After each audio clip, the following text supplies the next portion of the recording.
고백합니다.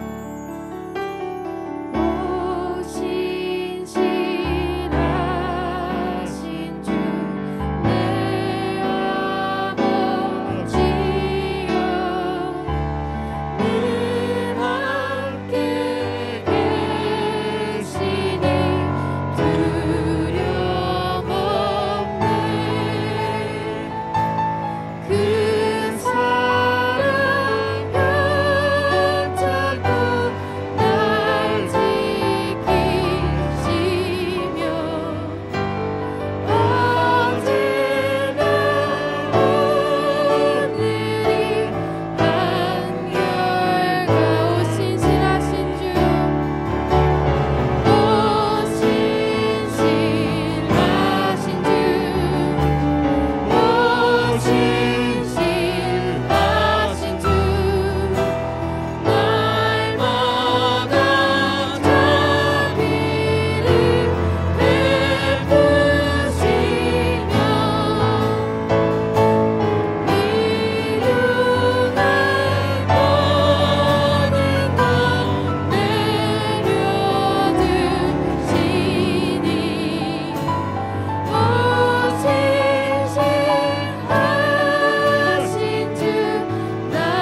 내 영혼아 주님을 찬양하라. 내 영혼아 주님을 송축하라. 내 영혼아 주님을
감사로 고백하며 나아갑니다.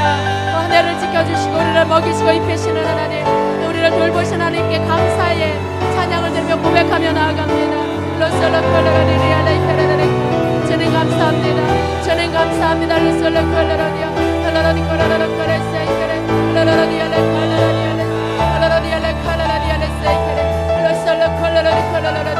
모든 것이 하나님의 은혜입니다. 모든 것이 하나님의 은총입니다. 감사합니다. 주님.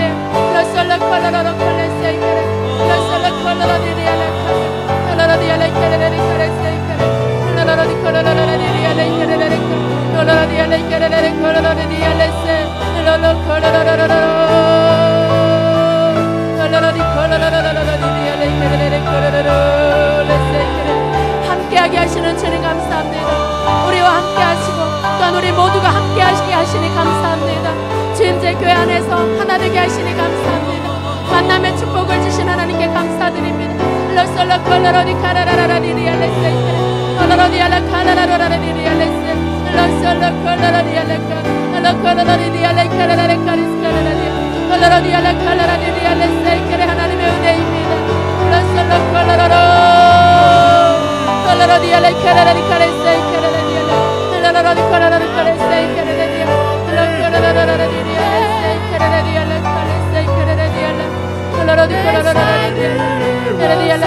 여기까지 인도하신 하나님 너무나 감사합니다.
한량없는 은혜, 갚을 길 없는 은혜, 내 삶을 애워싸니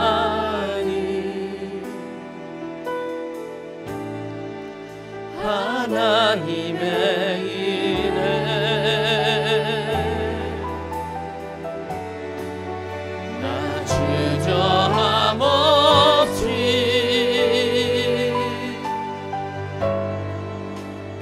땅을 밟은 너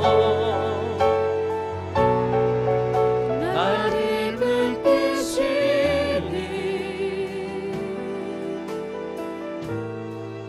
하나님의 은혜. 주님께서 말씀을 주십니다. 너희들의 마음이 너무나 풍성하구나 말씀하십니다. 나는 오늘 너무나 기쁘다. 나는 오늘 너무나 기쁘다. 너희들의 마음 안에 내가 받기에 합당한 그 마음으로 너무나 충만하고, 이 강단에 너희들이 보기에 아름다운 것들을 치장하지 않았어도 내가 받기에 너무나 합당한 예배, 너희들의 중심에 넘치는 감사로 이 추수감사주일 이 아침을 너희가 내 앞에 기쁨을 주고 감사를 올리니 너무나 기쁘다. 내가 진정으로 받기를 원하는 것이다. 내가 너희들에게 진정으로 받기를 원하는 것이다. 너희들의 삶을 돌보며 너희들의 삶을 지키며 여기까지 인도해준 주님 너무나 감사합니다 라고 고백하는 너희의 그 중심의 감사, 이것이 진정 이 아침에 내가 받기를 원하는 예배이라. 너희 안에 이 마음이 충만함으로 인하여 내가 너무나 기쁘구나. 너희가 서로를 생각하며 옆에 있는 사람을 귀히 여기며 그 사람이 소중하고 이 몸된 교회가 소중하고 너희가 함께 섬기는 주의 종이 소중하고 또한 성도가 소중하고 그 모든 것들을 귀히 여기는 너희들의 마음이 너무나 아름답고 귀하구나. 내가 오늘 이 아침에 너무나 기쁘고 너무나 너희들에게 고맙다는 말을 전하고 싶다. 진정한 예배, 내가 너희의 삶에 함께하여서 모든 것 너희를 먹이고 입히고 돌보고 너희가 들어야 할 말씀을 듣고 가야 할 곳을 가게 하며 만나야 할 자를 만나게 하고 너희가 숨쉬고 자고 일어나며 먹고 마시고 걷는 모든 것들, 이것이 하나님의 은혜입니다라고 고백하는 너희의 그 고백. 그래, 내가 너희의 그 모든 것들을 주관하는 너희의 주님인 것을 너희가 고백하느냐.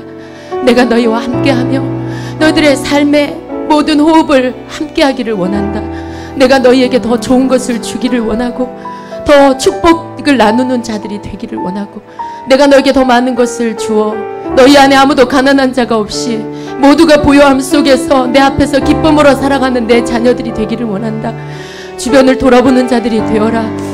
너희보다 없는 자들을 돌아보는 자들이 되어라. 내가 이 추수감사주일에 너희들에게 풍성한 것을 준 것을 돌아보게 한 것은 너희에 있는 것을 나누며 함께하여서 너희 안에 아무도 부족한 자가 없고 핍절한 자가 없이 모두가 부요하고 모두가 배부를 수 있는 너희 공동체가 되기를 원하고 내 나라가 되기를 원하는 것이라. 너희가 이 마음을 받아라. 오늘 이 아침에 내가 너희에게 이 마음을 부어주노라. 너희의 마음이 더 부요해질 것이라. 너희 안에 더 풍성함이 임하게 될 것이라. 너희의 나눔이 이것이 오병이어와 같이 더 많은 자들을 먹일 수 있는 축복이 될 것이고 풀어짐이 될 것이라. 너희가 작은 것을 나누지만 이 나눔으로 인하여 더 많은 풍성함이 계속해서 이어지게 될 것이다. 남몰래 나누는 자들이 더 있어지게 될 것이고 오늘 이 하루의 시간으로 끝나는 것이 아니라 너희의 삶에 이 교회 안에서 계속되어 이어지는 나눔의 시간들이 있게 될 것이라. 이것으로 인하여 내가 너희들을 더 축복할 것이고 너희 안에 비어짐이 없도록 나누면 더 풍성해지는 축복을 너희에게 부어줄 것이라.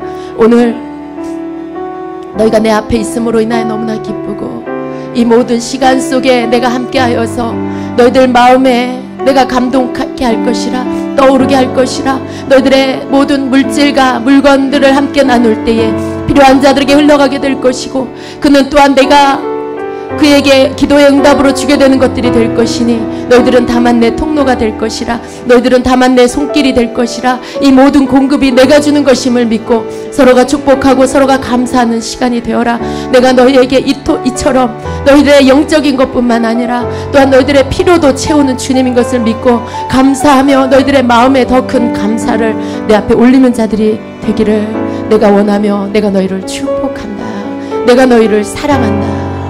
아멘. 주님 감사합니다.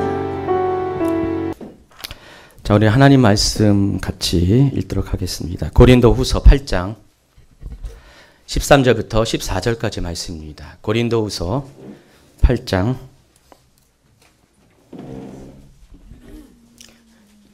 13절 14절 말씀입니다. 다 찾으셨나요? 우리 같이 읽도록 하겠습니다. 이는 다른 사람들은 평안하게 하고 너희는 곤고하게 하려는 것이 아니요 균등하게 하려 함이니 이제 너희의 넉넉한 것으로 그들의 부족한 것을 보충함은 후에 그들의 넉넉한 것으로 너희의 부족한 것을 보충하여 균등하게 하려 함이라. 아멘. 저는 지난 2주 전 설교에서 고린도전서를 다루면서 육신에 속한 자는 영적 어린아이입니다라는 주제로 말씀을 전해드렸습니다. 근데 오늘 본문이 공교롭게도 고린도 후서입니다. 물론 제가 계획을 짜서 고린도 전후서를 다루겠다고 생각한 것은 결코 아닙니다. 오늘 말씀의 주제를 다루다 보니까 고린도 후서에 속해 있는 본문을 택하게 되었습니다. 어쨌든 간에 하나님께서 이것도 인도하시는 은혜이기 때문에 이왕 이렇게 된 바에 지난주에 이어서 이번에는 고린도 후서에 대한 개론을 먼저 잠시 나누고 이어서 오늘 설교 주제를 말씀을 드리도록 하겠습니다. 지난 설교에서 고린도전서는 사도 바울의 제3차 전도 여행 중 한동안 머물고 있었던 에베소에서 AD 55년경에 쓴 편지라고 말씀을 드렸습니다. 정확하게는 AD 55년 봄경에 쓴 편지입니다. 고린도전서를 쓴 목적이 두 가지가 있다고 제가 여러분에게 말씀드렸는데, 첫 번째는 사도 바울은 인편을 통해서 고린도 교회에 분쟁이 있다는 소식을 전해드렸습니다. 그것은 존재하지도 않은, 또 본인의 의사와는 상관없는 그런 여러 가지 파당이 그들 가운데 생겼기 때문입니다. 고린도전서 1장 11, 12절은 이것을 이렇게 우리에게 알려줍니다. 내 형제들아, 글로의 지편으로 너희에 대한 말이 내게 들리니 곧 너희 가운데 분쟁이 있다는 것이라. 내가 이것을 말하거니와 너희가 각각 이르되 나는 바울에게, 나는 아볼로에게, 나는 게바에게, 나는 그리스도에게 속한 자라 한다는 것이니. 실제로 고린도 교회는 이 네 가지 파가 존재했습니다.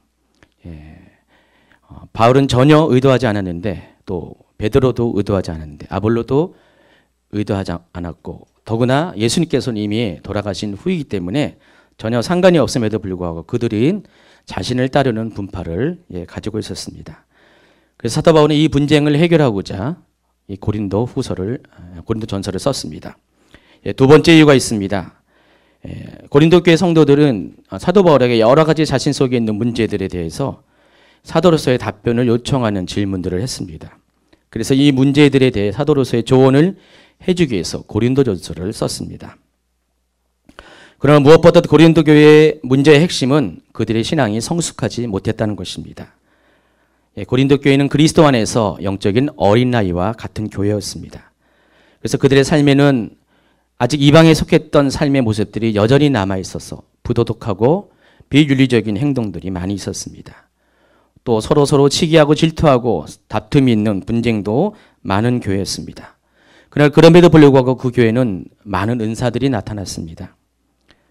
일반적으로 다른 교회들도 은사가 많이 있었지만은 특별히 고린도 교회에 대해서 이 은사에 대해서 사도 바울은 12장부터 14장까지 많은 편수를 할애하면서 성령의 9가지 은사들을 소개하고 있습니다. 이렇게 소개한 이유가 고린도 교회가 다른 교회보다 은사가 많아서가 그 이유가 아니라, 다른 교회들은 은사에 대해서 이렇군 저렇군 말이 없고 잘 해결하고 있었지만은 고린도 교회는 이걸로 인한 분쟁이 있었기 때문에, 미성숙함이 있었기 때문에 그들을 가르치고자, 교훈하고자 일부러 고린도 교회의 은사에 대한 설명들을 길게 하였다는 것입니다. 어쨌든 고린도 교회는 영적으로 무질서한 교회였습니다. 따라서 사도 바울은 그러한 모습을 경책하고 바로잡아 주기 위해서 고린도전서를 썼습니다. 이번엔 고린도 후서입니다. 고린도 후서가 쓰여진 것은 대략 AD 56년 가을경입니다. 고린도 전서가 쓰여진 시기와는 1년 6개월의 차이가 있습니다. 자, 그런데 원래는 고린도 전서와 고린도 후서 사이에 한 편의 편지가 더 있었습니다. 학자들은 이것을 가리켜서 준엄한 편지라고 이름을 지었습니다. 왜 그런 이름을 지었는지가 고린도 후서 2장 1절부터 4절을 보면은 우리가 알 수가 있습니다. 고린도 2장 1절부터 4절까지입니다. 내가 다시 너희에게 근심 중에 나아가지 아니하기로 스스로 결심하였노니 내가 너희를 근심하게 한다면 내가 근심하게 한 자밖에 나를 기쁘게 할 자가 누구냐? 내가 이같이 쓴 것은 내가 갈 때 마땅히 나를 기쁘게 할 자로부터 도리어 근심을 얻을까 염려하며 또 너희 모두에 대한 나의 기쁨이 너희 모두의 기쁨인 줄 확신함이로다. 내가 마음에 큰 눌림과 걱정이 있어 많은 눈물로 너희에게 썼노니 이는 너희로 근심하게 하려 한 것이 아니요 오직 내가 너희를 향하여 넘치는 사랑이 있음을 너희로 알게 하려 함이라. 자, 고린도 후서 13장 1절 2절을 보면은 사도 바울이 고린도 교회에 이미 2번의 방문을 했다는 것들을 우리가 알 수가 있습니다. 이제 내가 세 번째 너희에게 가리니 두세 중인의 입으로 말마다 확정하리라. 내가 이미 말하였거니와 지금 떠나 있으나 두 번째 대면했을 때와 같이 전에 죄지은 자들과 그 남은 모든 사람에게 미리 말하노니 내가 다시 가면 용서하지 아니하리라. 저는 이 대목을 읽으면서 사도 바울이 상당히 마음속에 분노가 있었다는 것을 우리가 짐작할 수가 있습니다. 자, 그 이유가 뭐냐면은 사도 바울이 고린도 교회를 제2차 전도 여행 가운데 설립을 하고 약 5년 동안을 그곳에 방문하지 못했습니다. 그런 상태에서 고린도 전서를 쓰게 됐습니다. 그러니까 들려지는 말은 고린도전서가 분쟁이 많이 있고 여러 가지 많은 문제들에 의해서 교회가 혼란스럽다는 얘기를 들었습니다. 그래서 그들에게 고린도전서를 써서 그들의 문제를 해결하려 했습니다. 그런데 아마도 그 문제들이 완전히 해결이 된 것 같지 않습니다. 그래서 사도 바울은 고린도 전서와 고린도 후서가 쓰여지는 그 중간 시기에 한 번 더 고린도 교회를 방문을 했다는 것입니다. 그러니까 교회가 개척한 지 적어도 5년이 지난 어느 시기에 고린도 교회를 방문했습니다. 자, 그럴 때 사도 바울은 그곳에서 아주 황당한 일을 경험했습니다. 어떤 일이냐면 그곳에서 자신을 대적하는 그런 무리들과 맞닥뜨리게 되었습니다. 자, 그들은 보통 거짓 사도라고 부르는 다른 복음을 전하는 사람입니다. 여러분 생각해 보십시오. 고린도 교회는 사도 바울이 출생한 교회입니다. 서들로부터 출생한 교회입니다. 사도 바울이 세운 교회입니다. 그런 사도 바울은 계속해서 아시아와 유럽을 다니면서 복음을 전하면서 고린도 교회는 5년 이상을 방문하지 못했습니다. 그 사이에 그 교회의 리더십을 누가 가졌냐? 소위 유대로부터 온 다른 복음을 전하는 자들, 자칭 사도라는 거짓 사도들이 그곳에 왔습니다. 그래서 그들은 율법주의를 통해서 이방인들인 그들을 유대인이 되게끔 합니다. 고린도 교회에만 있는 문제가 아니라 전반적인 이방인 교회에 있었던 문제들입니다. 그런데 그들이 자신의 권위를 세우고자 하는 방편으로서 사도 바울의 권위를 깎아내리는 그런 방법들을 썼습니다. 그래서 사도 바울의 사도직에 대해서 의심하고 사도 바울은 거짓 사도라고 오히려 사도 바울을 왜곡시키는 일들이 비일비재하게 일어났습니다. 고린도 교회도 예외가 아니었습니다. 그래서 사도 바울이 5년 만에 그 교회를 방문했을 때 사도 바울은 그들을 직접 대면하게 됐습니다. 그리고 그들과 함께하는 고린도 교회 성도들로부터 적지 않은 공격을 받았습니다. 사도 바울은 마음이 상했습니다. 불편했습니다. 그래서 사도 바울이 돌아가면서 편지를 썼는데 그게 바로 아까 읽어드린 고린도 후서 2장에 나와 있는 바로 그 준엄한 편지라는 것입니다. 내가 마음에 큰 눌림과 걱정이 있어 많은 눈물로 너희에게 썼다 그랬습니다. 바로 이런 아픔을 가지고 그들의 잘못된 것을 경책하기 위해서 세상엔 아직 남아있지 않지만은 고린도 전서와 후서 사이에 존재했던 그런 또 하나의 편지를 썼다는 것입니다. 그런데 이 준엄한 편지가 가져온 결과는 매우 긍정적인 것이었습니다. 어찌됐든 간에 고린도 교회 성도들은 이 바울의 가슴 아픈 방문 기간 동안에 그들이 한 행위에 대해서 회개를 했습니다. 그리고 그들은 다시 바울이 그들 교회를 방문해 줄 것을 갈망했습니다. 그 내용이 고린도후서 7장 8절 9절에 나와 있습니다. 그러므로 내가 편지로 너희를 근심하게 한 것을 후회하였으나 지금은 후회하지 아니함은 그 편지가 너희로 잠시만 근심하게 한 줄을 알미라. 내가 지금 기뻐함은 너희로 근심하게 한 까닭이 아니요 도리어 너희가 근심함으로 회개함에 이른 까닭이라. 너희가 하나님의 뜻대로 근심하게 된 것은 우리에게서 아무 해도 받지 않게 함이라. 그러므로 고린도전서는 물론이고 이 두 번째 편지인 준엄한 편지가 쓰여진 때와 비교해서 고린도 후서가 쓰여진 시기에 고린도 교회 성도들은 많이 변해 있음을 알 수가 있습니다. 불과 1년 전만 해도 또 준엄한 편지가 쓰였던 그 시기가 언제일지 모르지만 적어도 6개월 이전만 해더라도 이들은 여전히 아직 미성숙한 모습이었습니다. 아직 불안정한 모습이었지만은 그러나 고린도후서가 쓰여지는 시기에는 적어도 그들 속에 회개가 있었고 그들 속에 조금이나마 영적인 성숙이 있었다는 것입니다. 자, 고린도후서는 이와 같은 배경 가운데 상황 가운데 세 번째로 쓰여진 편지입니다. 고린도전서가 어디에서 쓰였다고 했습니까? 아시아의 에베소에서 썼다고 했습니다. 자, 고린도후서는 그리스의 마게도냐에서 쓴 편지입니다. 자, 고린도후서는 두 가지 목적을 위해 쓰여졌습니다. 첫째는 고린도후서는 바울 스스로 자신을 변호하기 위해서 쓴 편지입니다. 고린도후서는 모두 13장으로 되어 있습니다. 자, 그런데 이제 8장과 9장을 제외한 대부분의 내용들이 바울 스스로 자신을 변호하는 내용이 기록되어 있습니다. 첫째가 1장부터 7장까지인데 여기에서 사도 바울은 자신의 사역에 대한 변호를 기록하고 있습니다. 자신의 사역이 어떤 것인지를 정당성을 스스로 변호하는 내용을 적었습니다. 그리고 10장부터 13장에는 자신의 사도직에 대해서 변호하는 내용이 기록되어 있습니다. 자, 고린도후서를 쓴 두 번째 목적이 있습니다. 그것은 예루살렘의 가난한 성도들을 위한 연보를 요청하는 그런 목적에서 썼습니다. 그 내용이 고린도 후서 8장과 9장에 기록되어 있습니다. 여러분, 바울은 이방을 위해서 택함받은 사도입니다. 바울의 주 사역은 이방인에게 복음을 전하는 것입니다. 그러나 바울의 가슴 속에는 늘 언제나 예루살렘 교회를 지울 수가 없었습니다. 예루살렘 교회는 교회의 태동이고 바로 사도 바울이 바로 예루살렘 교회로부터 온 복음을 통해서 그도 변화받기 때문이었습니다. 그런데 예루살렘 교회는 당시 굉장히 힘든 시기를 거치고 있었습니다. 매우 어려운 상황 가운데 고군분투하고 있었습니다. 여러분 아시다시피 예수님이 돌아가신 후에 사도 행전에 보면은 교회가 막 성장한 후에 곧바로 불어닥친 것이 바로 핍박과 박해였습니다.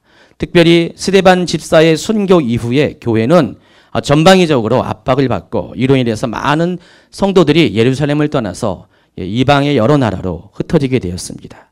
이것이 디아스포라의 역사입니다.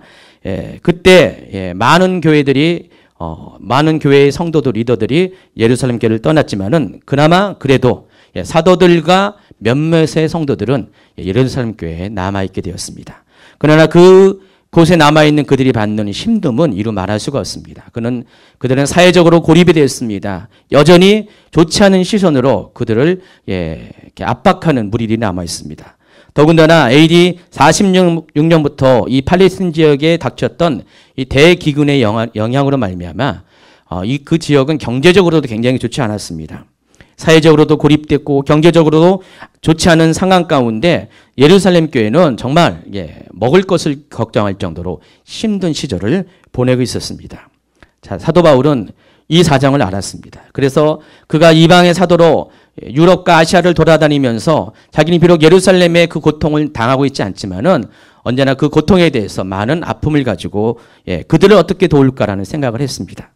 구체적으로 제3차 선교 여행 기간인 AD 52년부터 57년 동안에 바울의 그런 행한 사역들을 보면은요, 복음을 전하고 많은 교회를 세우는 그런 일과 못지않게 가장 활발하게 했던 것 중에 하나가 예루살렘 교회를 위한 연보를 모금한 운동을 펼쳤다는 것을 알 수가 있습니다. 그는 많은 열정을 가지고 이방인 교회들에게 계속해서 예루살렘을 도울 것을 요청을 했습니다. 근데 만약 고린도전서가 쓰여진 1년 6개월 전의 상황이라면은 이 같은 연보의 요청에 대해서 아마도 고린도 교회의 성도들은 그것에 대해서 깊이 생각하지 않았을 것이요. 그냥 흘러가는 말로 받아들였고 도울 생각을 하지 않았을 것입니다. 특히 바울의 그 준엄한 편지가 전해진 이후 그들은 회개했습니다. 그들의 잘못을 고백했습니다. 그리고 조금씩 성장하는 모습을 보이게 됐습니다. 그래서 사도 바울은 그들에게 그렇게 성장하는 그들에게 예루살렘 교회를 위한 중보를 또 연보를 요청하게 되었습니다. 고린도후서 2장을 보면은 이미 그들의 1년 전부터 예루살렘 교회를 위한 연보를 준비하고 있었음을 알 수가 있습니다. 9장 1절 2절입니다. 성도를 섬기는 일에 대하여는 내가 너희에게 쓸 필요가 없나니 이는 내가 너희의 원함을 알미라. 내가 너희를 위하여 마게도냐인들에게 아가에서는 1년 전부터 준비하였다는 것을 자랑하였는데 과연 너희의 열심이 퍽 많은 사람들을 분발하게 하였느니라 그랬습니다. 여기서 말하는 이 아가야 지방은 그리스의 남부 지역을 말하는 것입니다. 그리고 고린도 교회는 그 아가야의 아랫지방에 위치하는 도시였습니다. 마게도냐는 그리스의 중부 지역에 해당하는 지역입니다. 사도 바울은 지금 어디에서 편지를 썼냐면 마게도냐에서 편지를 쓰고 있습니다. 고린도 교회에 편지를 쓰고 있는데 그러니까 중부 지역의 마게도냐에서 머물면서 고린도 교회에게 편지를 쓰는데 이 고린도 후서의 수신자는 아가야 지방에 있는 모든 성도들과 고린도 교회라고 이렇게 1장 1절 이렇게 명시가 되어 있습니다. 그러니까 우리가 지금 우리가 서울에 있잖아요. 인천에 있잖아요. 지금 사도 바울이 인천에 머물면서 저 부산에 있는 고린도 교회에 지금 편지를 쓰고 있다는 것입니다. 그러면서 어떤 내용을 하냐면은 지금 고린도 교회가 예루살렘을 위한 연보를 지금 준비하고 있다는 것을 사도 바울은 알고 있잖아요. 그것을 가지고 이 중부 지역에 있는 인천 지역에 있는 마게도냐 교회의 성도들에게 지금 고린도 교회를 자랑하고 있다는 것입니다. 너희들도 잘 봐라. 저들이 어떻게 연보를 준비하는 것을 보고 그들을 본받아서 행할 것을 칭찬을 하고 있다는 것입니다. 자, 이만큼 고린도 교회는 사도 바울이 처음에 개척을 하고 또 고린도전서를 쓰고 또 준엄한 편지를 쓸 때보다 어느 정도 성장하고 성숙해진 교회라는 것들 우리가 알 수가 있습니다. 어쨌든 고린도후서는 이같이 두 가지 목적을 가지고 쓰여진 편지입니다. 자, 여기까지가 고린도후서에 대한 개론입니다. 오늘 본문을 다시 한번 같이 읽도록 하겠습니다. 18장 13절 14절입니다. 이는 다른 사람들은 평안하게 하고 너희는 곤고하게 하려는 것이 아니요 균등하게 하려 함이니 이제 너희의 넉넉한 것으로 그들의 부족한 것을 보충함은 후에 그들의 넉넉한 것으로 너희의 부족한 것을 보충하여 균등하게 하려 합니다. 자, 설명한 바와 같이 고린도 후서 8장과 9장은 어떤 내용이라고 했습니까? 연보를 요청하는 내용을 적고 있습니다. 연보라는 것은 쉬운 말로 구제 헌금을 말하는 것입니다. 자, 근데 이 구제는 어떤 사람이 하는 것입니까? 돈 많은 사람이 하는 것입니까? 아닙니다.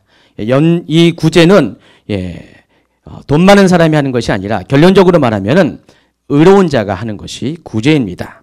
아무나 구제하는 것이 아닙니다. 하나님의 마음과 뜻을 아는 사람만, 곧 의로운 사람만이 구제를 할 수 있다는 것입니다. 여러분이 아무리 돈이 있어도 하나님을 알지 못하는 사람들은 인색합니다. 하나님의 성품을 담지 못한 사람들은 남을 돕지 못합니다. 왜냐하면 그가 섬기는 것은 하나님이 아니기 때문입니다. 물질이 그의 주인이기 때문입니다. 그러나 하나님을 주인으로 섬기는 사람은 하나님이 원하시는 방법으로 재정을 사용할 줄을 알고 있습니다. 마태복음 6장에서는 그런 사람을 가리켜서 보물을 하늘에 쌓아두는 사람이라고 설명을 하고 있습니다. 자, 그 사람은 재물이 아닌 하나님을 주인으로 섬기는 사람입니다. 따라서 그런 사람은 하나님이 원하시는 하나님의 뜻대로 하나님의 방식으로 재물을 사용합니다. 여러분, 성경이 일관되게 가르치는 하나님의 뜻이 무엇인지 아십니까? 바로 궁일입니다. 궁일이라는 것은 남을 불쌍히 여기는 것입니다. 마태복음 9장 13절입니다. 너희는 가서 내가 궁일을 원하고 제사를 원치 아니하노라 하신 뜻이 무엇인지 배우라. 나는 의인을 부르러 온 것이 아니라 죄인을 부르러 왔노라 하시니라. 또 호세아서 6장 6절입니다. 나는 인애를 원하고 제사를 원하지 아니하며 번제보다 하나님을 아는 것을 원하노라. 미가서 6장 6절부터 7절 8절까지입니다. 내가 무엇을 가지고 여호와 앞에 나아가며 높으신 하나님께 경배할까? 내가 번제물로 1년 된 송아지를 가지고 그 앞에 나아갈까?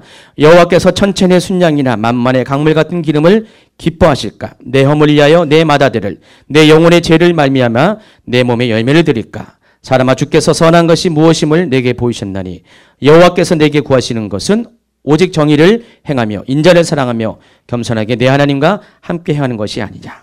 한 번 더 마태복음 22장 36절 이하를 읽어드리겠습니다.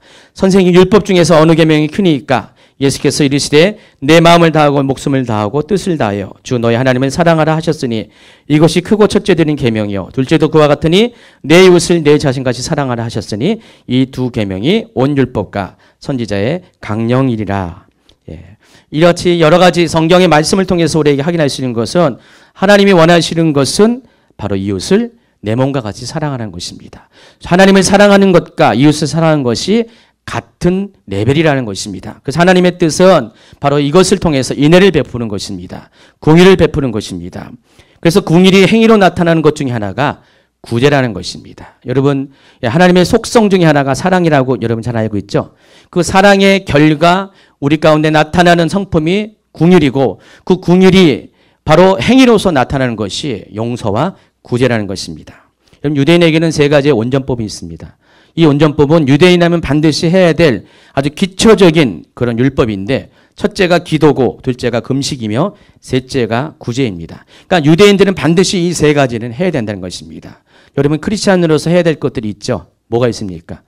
비슷하게 우리가 기도와 예배, 그렇죠? 근데 여기에 한 가지 추가시키면은 바로 구제를 해야 된다는 것입니다. 금식은 여러분 필요하면 하면 됩니다. 우리에게 있어서 금식이 온전법은 아닙니다.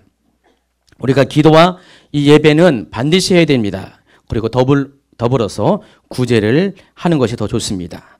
자, 그 중에서 구제가 모든 종교 의무 중에서 유대인의 의무 중에서 가장 신성한 것입니다. 왜냐하면 구제는 궁일이라는 내면의 동기로부터 출발하는 행위이기 때문입니다. 궁일은 어디서 왔다고 그랬죠? 사랑에서 왔다고 그랬습니까? 사랑에서 궁일이 오고 궁일에서 구제가 따르기 때문에 가장 신성한 의무 중에 하나가 바로 구제를 말하는 것입니다. 그러니까 궁일한 마음이 있을 때 구제는 당연히 따르는 행위라는 것입니다. 자, 구제가 얼마나 중요한 것인지를 가늠할 수 있는 것이 있습니다. 히브리어에서 의라는 단어를 뜻하는 히브리 단어가 체다카라는 단어를 사용하는데 이 체다카는 의라는 뜻만 있는 것이 아니라 또 다른 뜻이 한 가지 더 있습니다. 그게 뭐냐면 자선이라는 뜻이 있습니다. 그러니까 체다카 안에는 의라는 뜻과 자선이라는 뜻이 있습니다. 그렇기 때문에 결국 우리가 구제를 베풀어 사는 것은 의롭게 사는 것과 같은 뜻이라는 것입니다. 하나님은 누굴 의롭다고 이렇게 말씀하십니까? 바로 이 단어에 의하면은 바로 구제를 하는 사람, 남을 불쌍히 여겨서 자비를 베푸는 사람을 의로운 사람이라고 인정을 하신다는 것입니다. 따라서 이 구제라는 것은 아무나 할 수 있는 것이 아니라 믿음이 연약한 자가 하는 것이 아니라 바로 성장한 믿음을 가진 사람, 하나님의 마음을 아는 사람, 하나님이 원하는 것이 무엇인지를 깨달은 사람이 할 수 있는 것이 바로 구제라는 것입니다. 그래서 대부분의 성도들을 보면은 하나님과의 관계가 깊은 사람일수록 하나님과 친밀한 사람일수록 그 사람이 돈이 많고 적건 간에 하나님 앞에 그 재정을 가지고 구제하는 일에 많이 사용되는 것을 저는 많이 목격을 합니다. 그런 의미에서 고린도 교회는 고린도전서를 쓸 때와는 달리 1년 6개월 후의 모습은 바로 사도 바울이 그들에게 연보를 논할 정도로 이미 어느 정도 성정한 교회로 변화되었음을 우리가 알 수가 있다는 것입니다.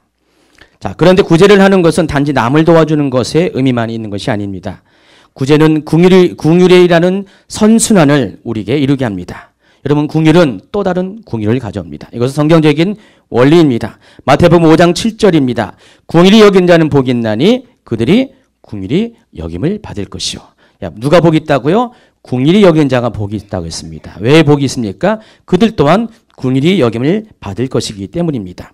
여러분이 남을 불쌍히 여기는 이유가 우리가 실제적으로 생각하면은 우리가 하나님의 뜻을 이룬 것과 동시에 그것으로 인해서 나 또한 불쌍히 여김을 받는 날이, 그런 기회가 언젠가는 오기 때문입니다. 하나님 나라의 원리 중에 하나가 언제나 뿌린 대로 우리가 심고 거두게 된다는 것입니다. 만약 여러분이 궁일이라는 씨를 뿌린다면은 여러분이 거두게 되는 것은 역시 궁일의 열매입니다. 반대로 비방과 정죄의 씨를 뿌리면 나 또한 비방과 정죄를 받게 됩니다. 그러므로 궁일은 또 다른 궁일을 만들어냅니다. 그리고 결국 나 또한 궁일의 혜택을 보게 되는 것입니다. 그렇기 때문에 여러분이 궁일을 베푸는 것, 남을 불쌍히 여기는 것, 구제를 행하는 것은 내가 가진 것들의 손해가 아니라 결국 여러분에게 다시 그것이 돌아오기 때문에 여러분에게는 오히려 이익이 된다는 것입니다. 오늘 본문 말씀은 이러한 원리를 바로 구제의 방식으로 적용하는 이야기를 설명하는 것입니다. 사도 바울은 분명히 말합니다. 여러분이 구제를 하는 것의 의미가 다른 사람들은 평안하게 하고 이로 인해서 여러분은 곤고하게 하라는 것이 아니다라고 했습니다. 어떤 사람들은 하나님께서 마음을 주실 때가 있어요. 감동을 주실 때가 있는데 내가 가진 것의 전부가 만약에 10만 원이라고 한다면 이걸 가지고 어떻게 됩니까? 내일 쓸 것이 있어야 되고 먹을 것이 있어야 되는데 그것 때문에 망설입니다. 하나님 분명히 어떤 사람을 도울 것을 감동을 주셨는데 이것들을 걱정합니다. 왜냐하면 내가 그것을 쓰게 되면 나는 없어지게 되기 때문에 이것에 대한 두려움을 갖게 됩니다. 그러나 사도 바울은 분명히 말합니다. 다른 사람은 평안하게 하고 이로 인해서 내 자신은 곤고하게 하는 것이 결코 아니라는 것입니다. 오히려 균등하게 하려 하는 것이다라고 분명히 말씀하십니다. 그러니까 여러분의 넉넉한 것으로 가난한 자들의 부족한 것을 보충하는 것은 후일에 가난했던 자들이 다시 부유할 때 여러분이 부유했지만은 나중에 가난해질 때 그것으로 여러분의 부족한 것을 보충해서 결국은 서로가 균등하게 하는 하나님의 그런 원리가 여기 숨어 있다는 것입니다.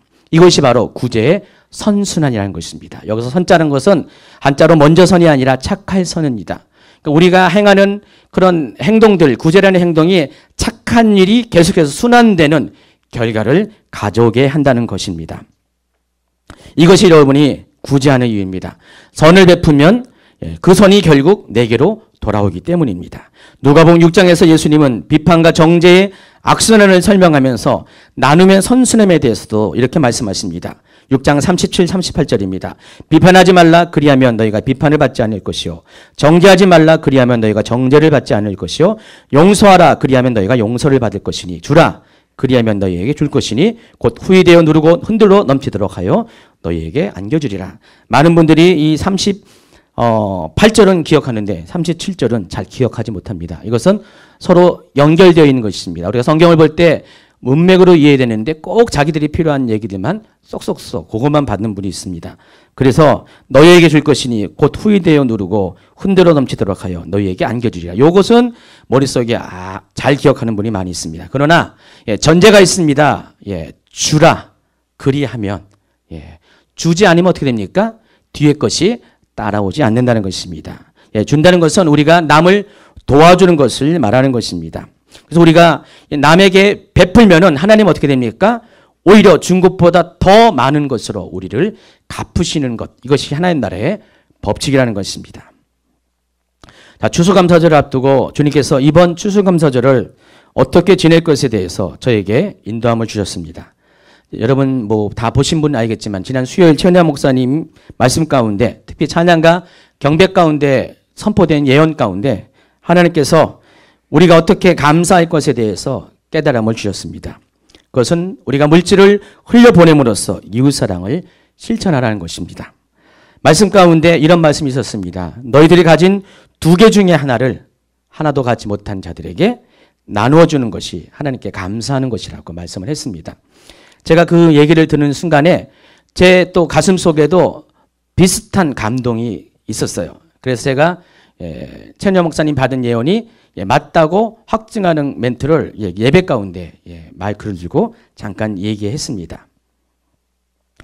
감사한 것은 하나님께서 우리가 이 추수감사주의를 어떻게 하나님께 가장 큰 감사로 드릴 것인가에 대한 방법을 말씀 가운데 예언 가운데 우리에게 알려주셨다는 것입니다. 그래서 저는 이렇게 결정했습니다. 추수감사 이 주일날 추수감사 헌금으로 모아지는 이것을 기존과 같이 교회의 재정으로 들어가는 것이 아니라 100% 남들에게 도와주는 흘러보내는 통로로 사용하자는 생각을 하게 되었습니다. 그래서 그것을 실천하는 아이디어도 주셨습니다. 그것은 예배 가운데 하나님께 드릴 감사를 필요한 사람에게 나눠주는 것입니다. 그래서 재정은 사람이 받되 감사는 하나님이 받을 수 있도록 그런 환경을 열어주기로 생각을 했습니다. 여러분이 오늘 이제 하나님께 감사를 드릴 것입니다. 감사드리는데 여러분 어쨌든 간에 감사하기 때문에 하나님께 감사를 드리죠. 근데 여러분이 이 재정을 하나님께 드릴 때 하나님은 재정과 함께 여러분의 마음을 받을 것입니다. 그런데 여러분 하나님은 돈이 필요하신 분이십니까? 절대 그러지 않습니다. 하나님은 모든 세상의 물질의 주인이 있습니다. 물질을 우리에게 허락하신 분이 하나님이십니다. 그래서 하나님이 원하시는 것은 하나님이 그것을 갖고자 하는 것이 아니라 하나님이 사랑하는 자들에게 그 필요에 따라서 그것이 나눠져서 그들이 더 이상 가난하지 않고 그들이 그것 때문에 아파하지 않고 그들이 하나님이 공급하신 것을 통해서 감사하고 기뻐하는 것을 보게 되는 것이 하나님의 뜻이라는 것입니다. 그래서 우리가 하나님께 드리는 이 감사의 예물을 먼저는 하나님께 드리지만은 이것이 다시 우리 회중 가운데 가난한 자들에게 흘러갈 때 하나님은 이것으로 인해서 오히려 더 기뻐하시게 된다는 것입니다. 수요일 설교 후에 예배에 참석했던 어느 집사님과 통화했습니다. 두 분을 잠깐 소개할 건데 본인들 이렇게 동의도 구하지 않고 제가 일방적으로 합니다. 왜냐하면은 은혜가 됐기 때문에 이 말씀을 전합니다. 간증을 전합니다. 수요일 날 설교 후에 어느 집사님이 저와 통화를 했습니다. 목사님 오늘 말씀 대박입니다. 너무 감사합니다. 실은 그와 같은 일이 우리 교회에서도 일어나기를 원했었는데 오늘 그렇게 되어서 정말 감사합니다. 이렇게 통화를 했습니다. 그 다음 날 그분이 출근했는데 우리가 그때 목요일 날 예배잖아요. 퇴근도 하셨는지 모르겠지만은 저도 못 봤는데 불이 나게 편지 봉투를 전도사님 통해서 저에게 전달을 했습니다. 편지 봉투 내용에 이런 일이 있었습니다. 하나님 찬양합니다. 하나님을 찬양합니다. 제가 어떻게 주임직 교회에 올 수 있었을까요? 생각할수록 신기하고 감사합니다. 저도 생각할수록 신기하고 감사합니다. 예, 그 집사님이 오게 된 게 제가 어느 스쿨에 입학을 했습니다. 그곳에서는 주마다 자신의 옥합을 깨어 플로잉을 하는데요. 누군가의 기도에 응답하시는 하나님을 만나고 울면서 영광을 돌리고 누군가는 감동이 맞았거나 하는 흥분의 감사를 드리는 너무나 풍성한 하나님의 잔치를 자주 보면서 저희 교회 안에서도 이런 일들이 일어나길 간절히 바랬습니다. 그런데 드디어 현실이 되었네요. 너무나 가슴이 뛰고 흥분이 됩니다. 물질이 흘러갈 때 생명이 함께 실려간다는 것을 알게 하셨거든요. 올해는 제게 특별한 해입니다. 그런 의미에서 이번 추수감사절은 특별하게 무엇을 준비하면 좋을까 생각했습니다. 과일 박스를 준비해서 나눌까? 아니면 쌀을 준비해서 나눌까? 어떻게 하면 최대한 하나님의 사랑을 풍성히 나눌 수 있을까? 그러다가 너무 튀는 것이 아닌가 싶어서 그냥 헌금으로 드리자라고 생각했습니다. 그런데 목사님께서 추수감사 예물을 따로 나누고 싶다는 말씀을 하셔서 저는 환상도 잘 못 보고 음성도 잘 못 듣는 사람이지만 목사님께서도 쌀을 생각하셨다기에 쌀과 난방비로 섬기면 좋겠다 싶어서 목사님께 부탁드리려고요. 교회 내에서 풀어줘도 좋습니다. 교회 밖에서도 풀어줘도 좋습니다. 한 사람이어도 여러 사람에도 좋습니다. 목사님 감동대로 이 재정을 플로잉해 주시면 감사하겠습니다. 그래서 100만 원을 이제 헌금에 담아왔습니다. 또 다른 분도 제게 편지와 함께 같은 목요일 날 30만 원을 넣어가지고 오셨습니다. 이분은 저희 교회 성도는 아닙니다. 아마도 수요일 예배를 듣고 감동을 받은 것 같습니다. 자, 오늘 일이 많아서 집에서 일찍 나온 후로 받은 감동이라 교회 봉투에 쓴 것을 양해 부탁드립니다. 자, 이분이 쓴 겁니다. 여기다가 이렇게 안팎으로 썼습니다. 길어서 제가 핵심만 따로 적었습니다. 얼마 전 모교 모임에서 낯선 두 자매가 눈에 띄었습니다. 처음에는 그런가 보다 했는데 올 때마다 제 눈에 보여서 주님 저들은 누구예요? 라고 물었지만 잘 몰랐습니다. 그 주인제교회 카페에 한 자매가 글을 올렸는데 그 길이 그 자매의 것인 줄 알게 되었고 조금 신기했습니다. 얼마 전 어느 목사님의 감사의 설교를 통해 이번 추수감사절에 저도 헌금을 많이 드리고 싶다는 생각이 들면서 그런데 주님 제가 돈이 없는데 어쩌죠? 라고 했습니다. 그런데 갑자기 2주 전 부침개를 하다가 기름이 튀어서 약간의 화상을 입게 되었습니다. 주님 왜 제가 다쳤을까요? 뭐 잘못한 것이 있나요? 물었지만 잘 몰랐습니다. 한 주가 안 되어서 화상 진단비가 나온다는 것을 알았습니다. 그때 이것으로 추수감사 헌금 할 수 있게 되어서 얼마나 기쁘던지. 시간이 지나면서 이 세상은 다 하나님의 것인데 내가 얼마를 드린다고 하나님을 기쁘게 해드릴까라고 생각하면서 주님 진단비를 받으면 어디에 쓸까라고 다시 묻게 되었습니다. 순간 그 자매가 스쳐 지나갔고 어제 수요 예배를 듣다가 제게 너무 도전되었습니다. 그래서 그 자매에게 진단비를 저의 추수헌금으로 주라는 생각이 들었습니다. 이 봉투째, 그래서 제가 봉투째 갖고 왔습니다. 제가 이 글들을 읽으면서 저 또한 굉장히 감격이 됐습니다. 감동이 됐습니다. 저도 오래전에는 하나님께서 한 해 동안은 1년 동안은 제 지갑을 항상 가져가셨어요. 밖에만 나가면 자주간 특별히 교회만 가면은 꼭 그 가난한 자들을 만나게 되는지 그래서 매주마다 이 지갑을 홀랑홀랑 다 이렇게 털어준 기억이 있었습니다. 1년 동안을 아마 그렇게 산 것 같았어요. 하나님 특별한 경험을 주셨는데 그 이후로 뭐 이렇게 구제도 하고 남을 도와주는 건 당연히 했지만은 그때와 같이 그런 감격이 별로 없었습니다. 그런데 오늘 이분들의 이야기를 쭉 들으면서 제 속에 어떤 그때의 것들이 다시 떠오르면서 감동이 왔습니다.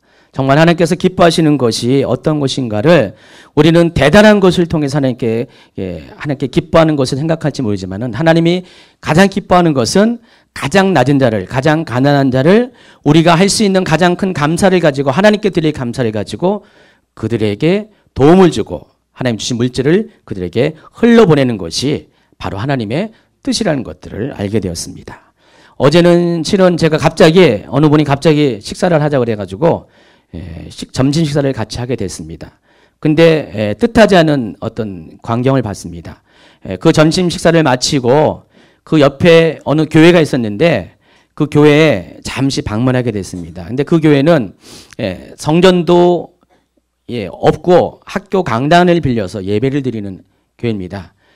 굉장히 이제 많이 성장해서 한 1000명 정도 되는 교회인데 지금은 이제 뭐 수요예배나 이런 공간이 필요해서 따로 예배를 드리는 공간을 만들었는데 아직도 본 예배는 학교 여기 그 강당을 빌려서 예배를 드리고 있습니다. 근데 저랑 이제 만난 분이 그 학교 또 선생님이기도 해요. 그래가지고 그 교회도 소개하고 그 학교 한번 들어가 보자 그래가지고 잠시 갔는데 그 학교 마당에서 한 수십 명의 분들이 막 작업을 하고 있어요. 뭐냐면은 김장을 하고 있었습니다. 근데 교회 김장을 하는 것인 줄 알았더니 그게 아니라 주변의 이웃들에게 나눠주는 그런 김장을 하고 있었습니다. 그래서 이웃들에게 3kg짜리 박스를 이렇게 만들어서 아마 거기다 담아가지고 이웃 성도들을 이렇게 이웃 어르신 분들을 나눠주는 그런 준비를 하는 것 같습니다. 그 지역이 몇 년 전만 해도 달동네였거든요. 지금 많이 아파트 들어섰지만은 어쨌든 그것을 보면서 너무나 부러웠어요. 감동이 됐어요. 그래서 우리 교회도 저렇게 했으면 좋겠다라는 생각을 했습니다. 근데 어쨌든 간에 언젠간 저희 교회도 그렇게 하게 되겠죠. 그러나 오늘 첫 2014년 드리는 추수감사주일 예배를 통해서 하나님이 우리 속에 있는 생각과 우리 속에 있는 감동과 환경들을 변화시켜 주신 것에 대해 너무나 감사드립니다. 그동안 우리가 감사드릴 수 있는 모든 그런 조건들, 우리가 감사드릴 수 있는 모든 기회들을 우리 스스로가 우리의 생각 속에서 가둬놨지만 하나님께서 그것을 열어서 정말 진정한 감사를 드릴 수 있는 기회들을 우리에게 허락을 했습니다. 여러분이 물질을 통해서 오늘 하나님께 감사를 드리게 될 것입니다. 그래서 여러분이 이 물질을 하나님께 드릴 때 이것이 하나님께 드려졌지만은 그러나 그것이 또다시 가난한 자들에게 어려운 자들에게 모르겠어요. 오늘 누가 가난한지 누가 어려운지는 모르지만은 하나님 여러분에게 아마 감동을 주실 것입니다. 마음속에 이 사람을 도와주라고 감동을 줄 것이고요. 어떤 분은 갑자기 쳐다봤는데 수많은 사람 중에서 그 사람이 눈에 싹 들어오게 될 것입니다. 그래서 그 사람이 생각나거든 하나님께서 여러분에게 그 사람에게 마음을 주신 것이라고 생각을 하시고 그 사람을 위해서 여러분이 하나님께 드리는 이 감사를 그 사람에게 드리는 시간을 갖도록 하겠습니다. 그래서 지난 수요일 날 저한테 보내온 그 100만 원과 또 교회에서 원래 추수감사주일 날 장식을 하기로 해야 되잖아요. 이것은 안 하고 그 비용을 따로 빼놓고 그리고 몇 분이 또 저에게 또 조금씩 돈을 보내왔어요. 추수감사 헌금을 보내온 것을 모아가지고 제가 이제 돈을 한 200만 원 정도를 만들었어요. 만들어가지고 봉투에다가 이렇게 만들었습니다. 그래서 첫 번째가 이게 쌀봉투입니다. 쌀봉투를 해서 쌀값을 담았어요. 쌀값이 담아가지고 이것을 20장을 준비했고요. 20개를 준비했고 이것은 난방비 봉투입니다. 그래서 여기는 5만 원, 여기는 10만 원씩 담아가지고 이건 10개를 준비했습니다. 그래서 이따가 플로잉 할 때 이 앞에다가 이렇게 테이블에다가 올려놓을 것입니다. 그럼 여러분이 이따가 하나님께 기도를 먼저 하세요. 기도를 바로 할 겁니다. 기도를 한 다음에 하나님 이것을 누구한테 드릴까요? 여러분이 혹시 감동을 받는 사람이 있으면은 얼굴이 떠오르는 사람이 있으면은요 주저없이 나와서 이것을 가지고 그 사람에게 전달해 주시기 바랍니다. 또 여러분이 또 출성금으로 준비한 그 봉투들이 있잖아요. 봉투들이 있으면은 제가 이미 카톡에서 공지했듯이 먼저 하나님께서 기도하면서 생각나게 하신 분들에게 먼저 전합니다. 근데 아무도 사전에 생각나는 분이 없어서 별도로 그분을 위해서 준비하는 것이 없으면은 그냥 추수감사헌금 봉투를 갖고 여기다 내놓으세요. 그리고 일단은 얼마인지를 알아야 되니까 돈을 풀어놓으세요. 그러면 똑같이 회중 가운데서 기도 응답을 받은 사람이 나와서 얼마가 되는지 상관없습니다. 그것을 집어서 또 다른 사람에게 전달해 주시기 바랍니다. 또 여러분이 갖고 있는 물건들도 있잖아요. 찬영 목사님이 2개 중에 하나를 이렇게 하나님께 드리라고 했는데 여러분 가진 2개 중에 하나가 뭡니까? 저희도 이제 며칠 동안 2개 중에 하나를 막 곰곰이 생각해가지고 어제 그제 며칠 동안 2개 중에 하나를 여러분에게 나눠줬습니다. 옷도 나눠주고 음식도 나눠줬는데 우리 딸내미한테 그랬어요. 2개 중에 너 2개 가진 게 뭐냐 했더니 우리 둘째가 강아지 2마리가 있다고. 그래서 제가 이왕이면 싱싱한 놈으로 근데 강아지 밭에 싸놓았잖아요. 맨날 똥만 싸는데 그래서 강아지 같은 건 안 되고 사실은 여러분이 갖고 있는 것 중에서 2개 중에 하나를 지금이라도 좋습니다. 하나님께 2개 중에 하나를 드릴 수 있는 마음이 있는 분들은 이 시간에 그것을 드리면 됩니다. 없는 분들은 안 드려도 되고요. 아마도 하나님이 그 없는 분들을 또 있는 분들의 것으로 나누게 하실 것이어가지고 오늘 성경 말씀 그대로 고린도후서 오늘 8장 13, 14절 말씀대로 우리의 것을 빼앗아서 딴 사람은 부유하게 우리를 가난하게 하는 것이 아니라 서로 균등하게 하는 하나님의 이런 법칙을, 영적인 원리들을 우리에게 경험을 하게 할 것입니다. 여러분, 이 시간에 바로 진행하는데 먼저는 기도하시기 바랍니다. 하나님, 내가 가진 것 중에서 2개 중에서 1개를 갖고 왔습니다. 하나님, 이것을 하나님 나눌 때 하나님 정말 내가 하나님 앞에 귀하게 이것들이 쓰임받길 원합니다. 정말 필요한 자들에게, 하나님 정말 가난한 자들에게 이것이 전달될 수 있도록 함께 해달라고 여러분 기도하시면서 지금 이 시간에 갖고 나오시기 바랍니다. 갖고 나오시기 바랍니다. 물건들을 이렇게 봉투에 놓지 말고 좀 이렇게 풀어놓으세요.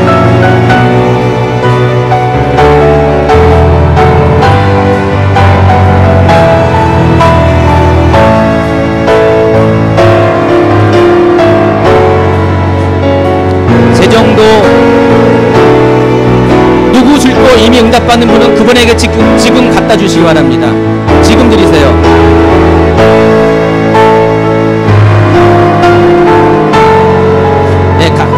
추수감사헌금으로 준비한 것도 이렇게 드리기 바랍니다.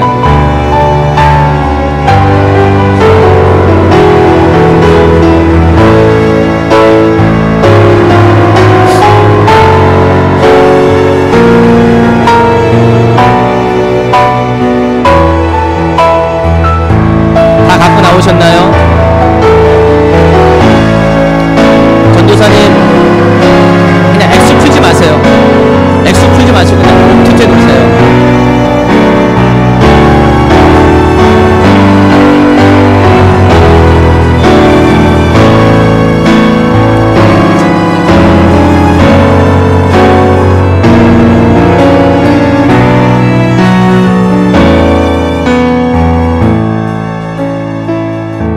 자, 다 갖고 나오셨나요? 자, 이 시간에는 이제 나눠준 시간을 갖습니다. 이 빨간 거는 난방비 10만 원이 들었고요. 이 파란 색깔은 쌀 5만 원이 들어갔습니다. 제가 돈을 맨 처음에 풀려고 했는데 안 풀겠습니다. 아니, 그거 말고 저기 봉투에 있는 것을 열지 않고요, 얼마가 들을지 모르잖아요. 그대로 갖다 주세요. 보지 말고 그냥 그대로 갖다 주세요. 어떤 사람은 10,000원 받을 사람이 있을 거고, 어떤 사람은 100만 원 받을 수 있을 것이고, 하나님이 그렇게 인도할 것입니다. 그래서 여러분 이 시간에 전달하는 시간을 갖도록 하겠습니다. 여러분 한번 기도하시고요. 누구든지 좋습니다. 여러분 먼저 기도하세요. 기도하신 다음에 여기서 장난이 들어가면 안 되고요. 신중하게 응답받고, 하나님께 응답받고,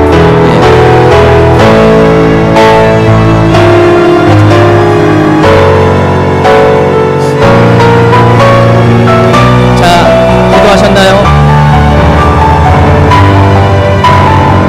자, 이 시간에 기도했으면은 여러분 인도함 받고 이 시간 이것을 가지고 돈도 물건도 상관없습니다.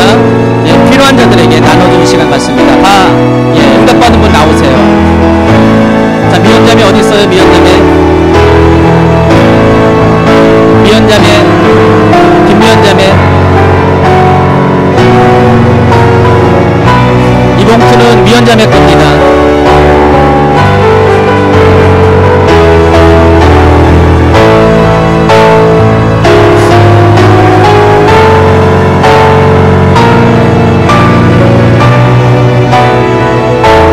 자, 나오세요. 나오셔서 집어 가세요.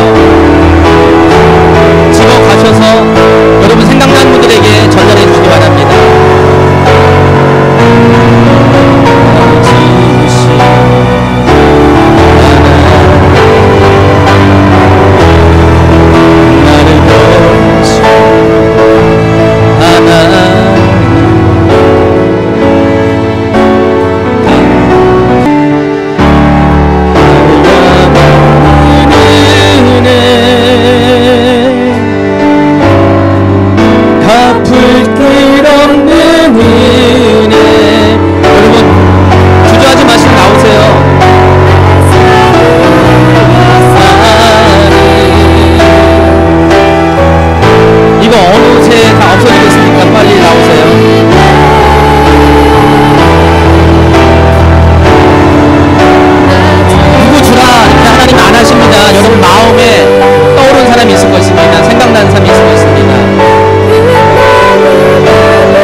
끝나고 이거